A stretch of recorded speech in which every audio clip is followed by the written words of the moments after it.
সুপ্রিয় ভাই ও বোনেরা, তোমাদের সাপোর্ট আর ভালোবাসায় আমাদের এই বাংলা মোটিভেশনাল স্পিচ চ্যানেলটি 1 লাখ সাবস্ক্রাইবার অতিক্রম করেছে।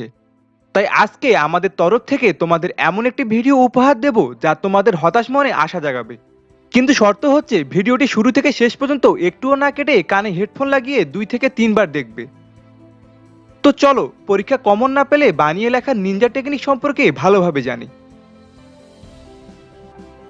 সাবস্ক্রাইব করো বাংলা মোটিভেশনাল স্পিচ চ্যানেলকে এবং নতুন ভিডিও সবার আগে পেতে পাশে থাকা বেল বাটনটি বাজিয়ে দাও। ইংরেজি বাদে প্রায় সব সাবজেক্টই সৃজনশীল। সৃজনশীলের একটি বড় সুবিধা হলো বানিয়ে লেখা এবং অল্প লিখে অনেক নম্বর পাওয়া যায়। তবুও যে কেন তোমরা খাতা ফাঁকা রেখে আসো বুঝি না আমি। যদি তুমি একেবারে কমন না পাও তারপরেও তুমি কৌশলগতভাবে লিখে ভালো নম্বর পেতে পারো। কি বিশ্বাস হচ্ছে না? তাহলে প্রমাণ দিই। সৃজনশীলে যে উদ্দীপক দেয়া হয় এটি আসলে আলাদিনের চেরাগ। চেরাগ ঘষে দৈত্য আসে আর দৈত্য মনের ইচ্ছা পূরণ করে। ঠিক তেমনি উদ্দীপক ভালোভাবে পড়লে বুদ্ধি আসবে আর বুদ্ধি তোমাকে ভালো নম্বর পাইয়ে দেবে। এজন্য সর্বপ্রথম উদ্দীপক 2-3 বার পড়ে 3টি প্রশ্নের উত্তর মনে মনে খুঁজবে। 1. মূল বিষয়টি কি? 2. সম্পর্ক কি?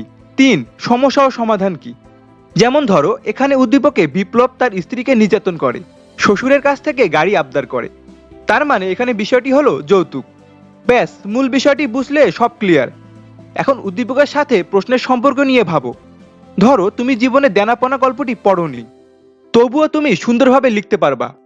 এখানে প্রশ্নে দেখো একই শব্দটি উল্লেখ আছে এবং সৃজনশীলে প্রশ্নের সাথে মিল করে উদ্দীপক করা হয়। তাই উদ্দীপকে বিপ্লব ও তিশার মতো দেনাপনা গল্পেও দুজন চরিত্রের নাম আছে, কিন্তু তুমি তো জানো না তাদের নাম কি, কারণ তুমি কখনো গল্পটি পড়োনি বা কমন পাওনি। এজন্য কৌশলে লিখবা এমনভাবে যাতে পরীক্ষক টের না পায় যে তুমি জানো না। তুমি বিজ্ঞের মতো কৌশলে এভাবে লিখতে পারো। উদ্দীপকে বিপ্লব তিশার মতো দেনাপনা গল্পেও স্বামী স্ত্রী যৌতুকের বিষয়টি ও নারী নির্যাতন বিষয়টি ফুটে উঠেছে। এভাবে গল্পের চরিত্রের নাম না জেনেও সম্পর্কের উপর ভিত্তি করে লিখতে পারো। তারপর ঘ নম্বরে দেখো এখানে বলা আছে বিপ্লবের বিরুদ্ধে নেয়া পদক্ষেপগুলো পারে তিশার করুণ পরিণতি থেকে মুক্তি দিতে। তার মানে বিপ্লবের বিরুদ্ধে নারী নির্যাতন মামলার পদক্ষেপ নেয়ার কথা বলা হয়েছে, আর এই পদক্ষেপ নারী নির্যাতন থেকে মুক্তি দিতে পারে। তাহলে উত্তরে তুমি তোমার মতো করে নারী নির্যাতন প্রতিরোধে আর কি কি পদক্ষেপ নেওয়া যায় তা পয়েন্ট আকারে আলোচনা করো। পয়েন্ট করে অল্প লিখলেও ভালো নম্বর পাওয়া যায়। দেখো নারী নির্যাতন বা বিভিন্ন বিষয় নিয়ে ফেসবুকে অনেক স্ট্যাটাস দেয়, তখন তুমি কত সুন্দর করে কমেন্টে লিখো, তা কখনো ভেবে দেখেছো? আসলে তুমি পরীক্ষার হলেও লিখতে পারবা, কিন্তু তুমি কমন না পাওয়ায় ভয় পেয়ে যাও, আর ভয় পেলে ব্রেন কাজ করে না, আইডিয়া দেয় না। এজন্য পরীক্ষার হলে প্রতিটি সৃজনশীল প্রশ্নকে মনে করবা যে পাশের বাসার আন্টি কিংবা বন্ধুর স্ট্যাটাস। এখন তুমি এমনভাবে কমেন্ট করো যাতে সবাই তোমার কমেন্টে লাইক করে ও সুন্দর রিপ্লাই দেয়। এখন কোনো মেয়ে যদি নারী নির্যাতন বা প্রেম ভালোবাসা নিয়ে স্ট্যাটাস দেয় তাহলে তুমি কত সুন্দর সুন্দর কথা বা সমাধান লিখে কমেন্ট করো, তা তুমি নিজেই অবাক হয়ে যাও আমি আবার এত সুন্দর কমেন্ট লিখলাম কিভাবে। আসলে তুমি তোমার ব্রেন সম্পর্কে আইডিয়াও করতে পারোনি যে তুমি কতটা ট্যালেন্ট। স্ট্যাটাসে কমেন্ট লেখার সময় তোমার ব্রেন শান্ত থাকে এবং সবাই যাতে তোমার কমেন্ট পছন্দ করে এই বিষয়টি তোমার মাথায় থাকে। তাই মনের অজান্তে তুমি সুন্দর কথা লিখতে পারো, গুছিয়ে বলতে পারো। ঠিক একইভাবে পরীক্ষার প্রশ্নকে স্যারের স্ট্যাটাস মনে করে ভালো নম্বর পাওয়ার আশায় তুমি একটু শান্ত হয়ে ভাবলেই অনেক সুন্দরভাবে বানিয়ে লিখতে পারো। যেমন পৌরনীতির এই উদ্দীপকে বলা হয়েছে রহিমা নারী শ্রমিক হওয়ায় তাকে পুরুষ অপেক্ষা কম মজুরি দেওয়া হয়। তাহলে এখানে মূল বিষয়টি হলো নারী পুরুষ বৈষম্য বা নারী পুরুষ সমঅধিকার আইন না মানা। এখন প্রশ্নটি কমন না পেলেও তুমি গয়ের প্রশ্নে লিখতে পারো যে রহিমা নারী পুরুষ সমান অধিকার থেকে বঞ্চিত হয়েছে। হয়তো বইয়ের ভাষায় আরো ভালোভাবে দেয়া আছে, কিন্তু তুমি পড়োনি তো কি হয়েছে। সাদা খাতা জমা না দিয়ে বরং তোমার বিবেকের সাথে কথা বলে কৌশলে লিখো, এতে কিছু তো নম্বর তুমি পাবেই। আর সৃজনশীলের এটাই সবচেয়ে বড় ফায়দা। তাই কমন না পেয়ে বোকার মতো বসে না থেকে উদ্দীপক বেশি বেশি পড়ো আর ভাবো। মনে করো তুমি ফেসবুকের স্ট্যাটাসে কমেন্ট করছো, আবার ঘ নম্বর প্রশ্নে রহিমার মানে নারীর অধিকার প্রতিষ্ঠার তোমার পদক্ষেপ দিতে বলা হয়েছে।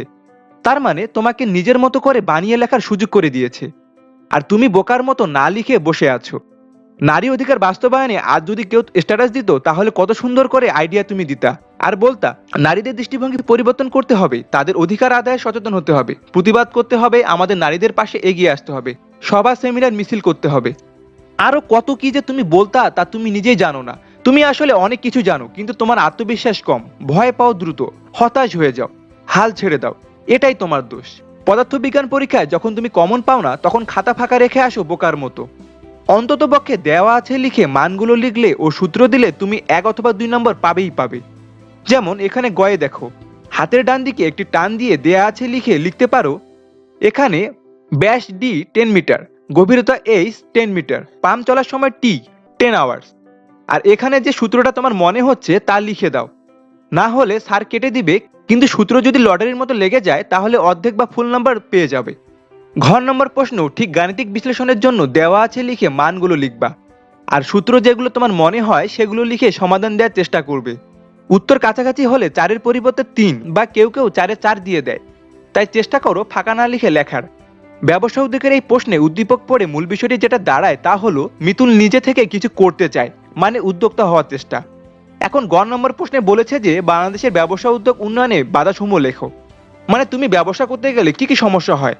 ধরো তোমার বন্ধু ফেসবুকে স্ট্যাটাস দিয়েছে যে নিজের একটি ব্যবসা করতে চাচ্ছি কিন্তু পারছি না, তাহলে তুমি কমেন্টে লিখতে পারো এভাবে, বাংলাদেশে তো নিজে থেকে কিছু করতে গেলে বা ব্যবসা করতে গেলে পরিবার সাপোর্ট দেয় না, মূলধনের অভাব, টাকা বিনিয়োগের ভয়, সঠিক সিদ্ধান্ত না নেয়া ইত্যাদি কত বিষয় যে তুমি কমেন্টে লিখবা তা হয়তো তুমি জানো না, কিন্তু ঠান্ডা মাথায় লিখতে বসলে তুমি লিখতে পারবা, কারণ তুমি ছোট থেকে বড় হতে হতে এই বিষয়গুলো দেখে আসছো নিজের চোখে, তাই তোমার অবচেতন মনে এগুলো জমা আছে, তুমি একটু চেষ্টা করলেই পারবা।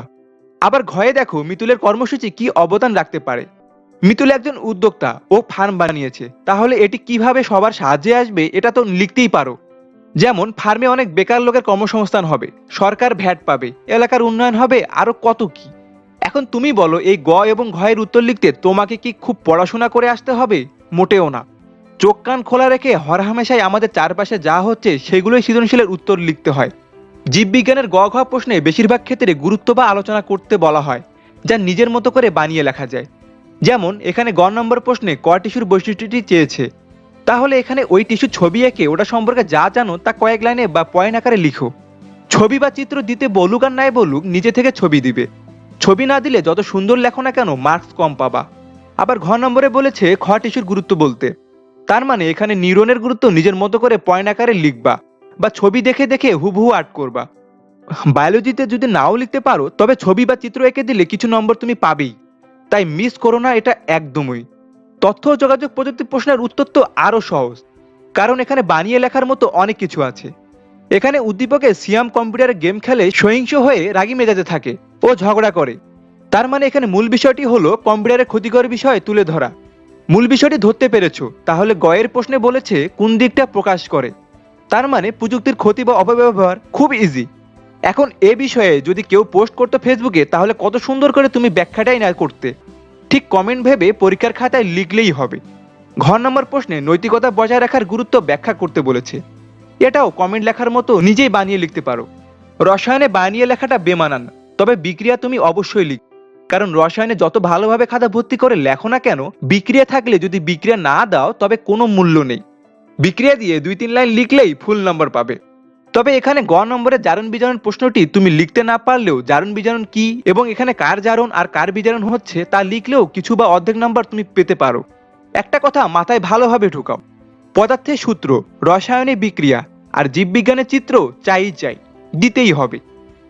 বিজ্ঞান, মানবিক ও ব্যবসার ছাত্রছাত্রীরা তোমরা আমার কথাগুলো বুঝতে পারছো আশা করি।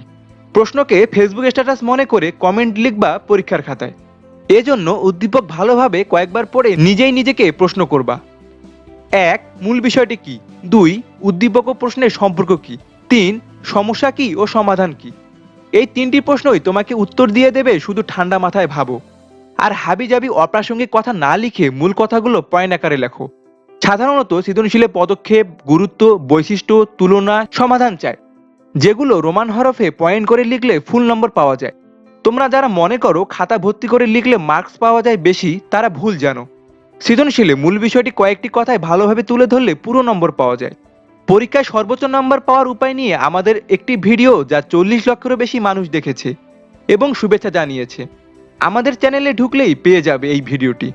এছাড়াও ইংরেজি মুখস্থ না করেও বা কমন না পেলেও বানিয়ে লেখা নিনজা টেকনিক নিয়ে ভিডিও আছে। গণিতে খুব সহজে মনে রাখা ও শর্টকাট বিষয়ে ভিডিও আছে।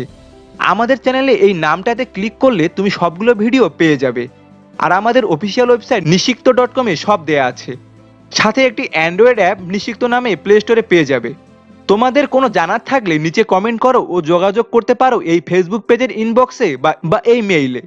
ভিডিওটিতে লাইক দিতে ভুলবা না, আর তোমার বন্ধুদের সাথে শেয়ার করে তাদের সাহায্য করো বানিয়ে লিখতে। চ্যানেলে নতুন হলে সাবস্ক্রাইব করে পাশে থাকা বেল বাটনটি বাজিয়ে দাও। আমাদের সাথেই থাকো, আমাদের এই পরিবারে।